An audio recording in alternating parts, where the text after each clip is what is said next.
اگر ایک شوہر کے اعتبار سے کو دیکھنا چاہے کہ شوہر کو بیوی سے کیسا رویہ رکھنا چاہیے تو اس کی مکمل رہنمائی حضور کی سیرت میں. یہاں سیدہ زہرا پاک ان کے ہاں حضور تشریف لے جاتے اور روزانہ حضور تشریف لے جاتے. یہاں لوگ کہتے ہیں جی جہاں بیٹیاں دی ہوں اس گھر کا پانی نہیں پینا چاہیے. کیسی جہالت ہے، کیسی دین سے دوری ہے. میرے نبی کریم علیہ السلام تو روزانہ بیٹی کے گھر تشریف لے جائیں، روزانہ. یہاں تک کہ حضور نے ایک دفعہ فرمایا کہ بیٹی علی کو کہو کہ اپنا گھر میرے گھر کے قریب لے لے. فرمایا فاصلہ زیادہ ہے، مجھے روزانہ چل کے آنا پڑتا ہے. تو بیٹی علی جب شام کو گھر آئیں تو ان سے کہنا کہ اپنا گھر میرے گھر کے کہیں قریب لے لیں. شام کو حضرت علی رضی اللہ عنہ جب تشریف لائے تو زہرا پاک نے فرمایا کہ ابا جان یوں فرما گئے ہیں. حضرت علی نے فرمایا کرم اللہ تعالی وجہ کریم، فرمایا میں نے دولت تو جمع نہیں کی کیونکہ فقر و فاقہ یہ حضرت علی کا فخر تھا.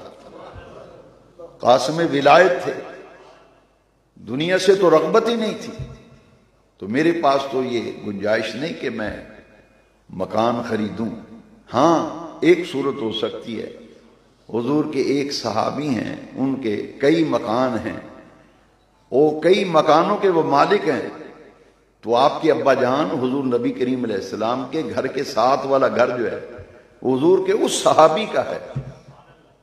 اور اگر حضور ارشاد فرمائیں تو وہ نہ نہیں کریں گے، اس لیے وہ مکان اگر دے دیں تو ہم اس مکان میں منتقل ہو جائیں گے.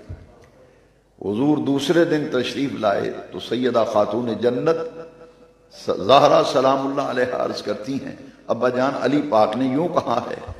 حضور نے فرمایا بیٹی اس صحابی نے پہلے ہی دین کے لیے اتنا کچھ وقف کر رکھا ہے، اب مجھے اسے کچھ کہنے میں مجھے حیا آتا ہے، اب میں اسے نہیں کہوں گا.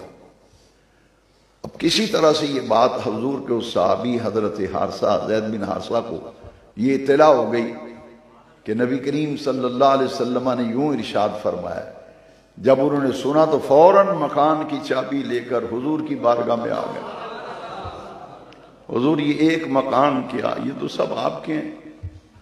چابی حضور کو دے دی اور حضرت علی کرم اللہ تعالی وجہ الکریم اس مکان میں منتقل ہو گئے جو حضور کے گھر مبارک کے ساتھ تھا. آج بھی وہ حجرہ موجود ہے، آج بھی وہ حجرہ موجود ہے.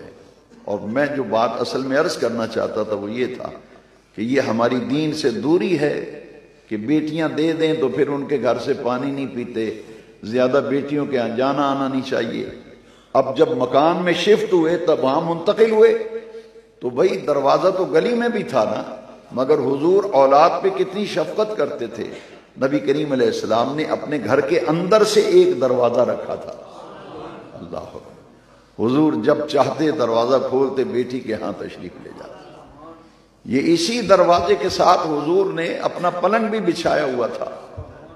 یہی حضور نماز تہجد ادا کرتے تھے. آج بھی وہ جگہ موجود ہے کہ جہاں حضور تہجد کی نماز پڑھا کرتے تھے. اور حجرہ بھی وہ موجود ہے جہاں نبی کریم صلی اللہ علیہ وسلم تہجد کی نماز پڑھ رہے تھے تو حسین پاک کے رونے کی آواز آئی تھی. یہ ہے اولاد پہ شفقت. ادھر اولاد کو والدین کا جو ادب سکھایا گیا وہ 2 جمعات میں عرض کر چکا.